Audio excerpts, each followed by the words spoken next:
শিলিগুড়ির সমর মণ্ডলের দাদা তার ভাইকে খুঁজতে নেপালে যাচ্ছে, কারণ সমর মণ্ডল এই কৈলাস যাত্রাতেই ছিলেন এবং তিনি যে পথ দিয়ে যে রুটে এই কৈলাস যাত্রা হয় সেই রুটেই তিনি কৈলাস যাত্রার জন্য তিনি গিয়েছিলেন এবং তারপর তার কোনো হদিশ মিলছে না। কী পরিস্থিতিতে তিনি আছেন তা বোঝা যাচ্ছে না, তাই এবার ভাইকে খুঁজতে দাদা নেপালে যেতে চাইছেন।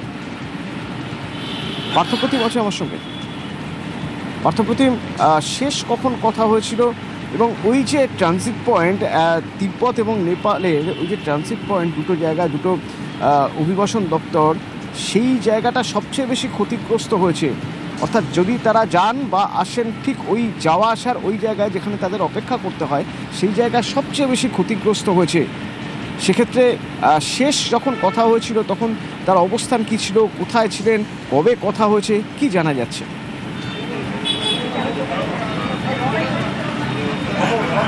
দেখো, প্রথমে তোমাকে জানিয়ে রাখি, গত 16ই আগস্ট কিন্তু এই কৈলাসের উদ্দেশ্যে রওনা হন এই শিলিগুড়ির বউবাজার এলাকার সমর মণ্ডল এবং থ্রু এজেন্সির একটি টিম করে তারা এখান থেকে রওনা হন এবং সেখানে কাঠমান্ডু পৌঁছান। কাঠমান্ডু থেকে যখন মানস সরোবর পৌঁছান এবং সেখানে কিন্তু তিনি অসুস্থতা বোধ করেন। তারপরে বেশ কয়েকবার কখনো ফোনে, কখনো বা ভিডিও কলে পরিবারের সঙ্গে তার নিয়মিত যোগাযোগ ছিল এবং শেষ কথা হয়েছিল কিন্তু গতকাল ভোর 5টা নাগাদ। কিন্তু তার আগে গত পরশু তাকে যখন যোগাযোগ করা হয় তখন সে কথা বলতে পারেনি, কারণ অসুস্থতা বোধ করছে। তার যে রুমমেট ছিল, তার রুমমেটের থ্রুতে তার পরিবারের লোকেরা কথা বলে এবং গতকাল যখন তার পরিবার থেকে ফোন করা হয়, এজেন্সির সঙ্গে যোগাযোগ করা হয়, তখন রুমমেট মারফত কিন্তু এই তার সঙ্গে যোগাযোগ করা তার পরিবারের, এবং তখনও সে অসুস্থ বোধ এবং পরিবারকে সে জানিয়েছিল যে অসুস্থতার কারণে সে ইমিগ্রেশন সেন্টার রয়েছে এবং ইমিগ্রেশন সেন্টারে পার্ট চুকিয়ে আবারও কাঠমান্ডু হয়ে দেশে ফিরে আসবে। অর্থাৎ কৈলাসে তার যাওয়া সম্ভব হচ্ছে না শারীরিক অসুস্থতার কারণে। এবং ভোর 5টা নাগাদ তার পরিবারের সঙ্গে যখন কথা হয় তখন সে কিন্তু ইমিগ্রেশন সেন্টারেই ছিলেন, এমনটাই তার পরিবার সূত্রে আমরা জানতে পারছি বা পরিবারের সেটাই দাবি।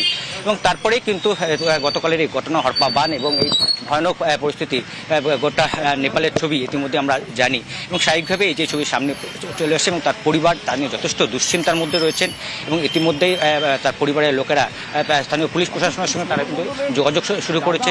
এখানকার যে বিধায়ক রয়েছেন ডাকগ্রাম ফুলবাড়ি, কিভাবে যাবেন তিনি?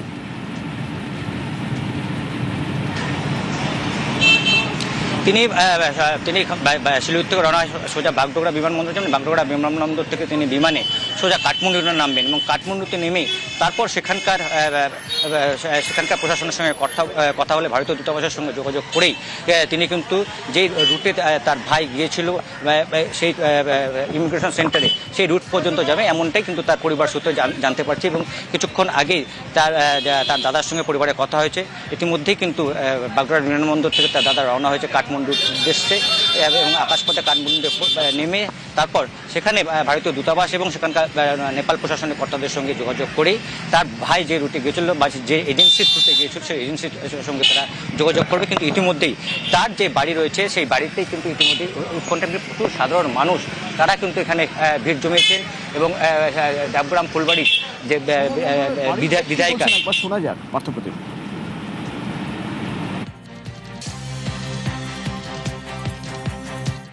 মানস সরোবর অব্দি দাদা গিয়েছিল, ওইখানে তখনও ঠিক ছিল, তখনও আমাদের সাথে ভিডিও কলে কথা হয়েছিল। ঠিক 1-2 দিন পর হয়তো দাদার খুব অসুস্থতা বোধ হচ্ছিল, তারপর থেকে আমরা কন্ট্যাক্ট করছিলাম, কথা হয়েছে, কিন্তু দাদা কথা বলতে পারছিল না। ওদেরকে বলছিল যে আমাকে কাঠমান্ডু অব্দি পৌঁছে দিতে। তারপর থেকে কাঠমান্ডু যখন পৌঁছে দিতে আসলো, তারপর আমরা কন্ট্যাক্ট করছিলাম, ফোন লাগছিল না।